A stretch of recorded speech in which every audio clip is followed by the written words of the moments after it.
ନମସ୍କାର ଦର୍ଶକ ବନ୍ଧୁ। ଆଜି ଆଦି ଶାଲିନୀକୁ କହିବେ ତାହେଲେ ତମେ ସେଇ ଲୋକ। ଆଜି ତମର ଅସଲ ଚେହେରା ଧରା ପଡ଼ିଗଲା ଶାଲିନୀ। ତାପରେ ଶାଲିନୀ ଡରି ଡରି କହିବେ ଅସଲ ଚେହେରା? ଆଦି ତମେ କୋଉ କଥା କହୁଛ? ତାପରେ ଆଦି କହିବେ ତମ ମୁହଁ କହି ଦଉଛି ତମେ କଣ କରିକି ଆସିଛ। ଆଉ ପୁରା ସିଓର ଏଇ କାମ ତମେ ହିଁ କରିଛ। ତାପରେ ଶାଲିନୀ କହିବେ ଆଦି ଏସବୁ ତମେ କଣ କହି ଯାଉଛ? ମୁଁ କିଛି ବୁଝିପାରୁନି। ତାପରେ ଆଦି ରାଗିକି କହିବେ ମୁଁ ସେଇଆ କହିବାକୁ ଚାହୁଁଛି ଯେ ତମେ ହିଁ ସେଇ ଲୋକ ଯିଏ ମୋର ଆଉ ମୁକ୍ତିର ସମ୍ପର୍କ ଭାଙ୍ଗିବାକୁ ଚେଷ୍ଟା କରୁଛି।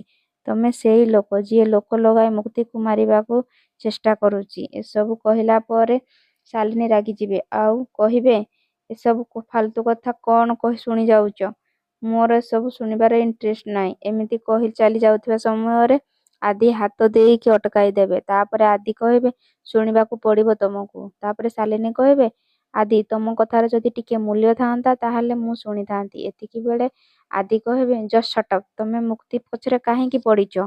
ଏସବୁ କହିଲା ବେଳେ ଜେଜେମା କହିବେ ଆଦି ବାବା ତପରେ ଆଦି କହି ତମର କଣ ମୋ କଥାରେ ବିଶ୍ୱାସ ନାହିଁ? ତମେ ଭାବୁଛ ମୁଁ ମିଛ କହୁଛି? ଆପଣମାନଙ୍କୁ କଣ ଲାଗୁଛି ଆଦି କଥା ବିଶ୍ୱାସ କରିବେ? ଏସବୁ ବିଷୟରେ ଅଧିକ ଜାଣିବା ପାଇଁ ଚ୍ୟାନେଲକୁ ଲାଇକ୍, ସେୟାର, ସବସ୍କ୍ରାଇବ୍ କରନ୍ତୁ।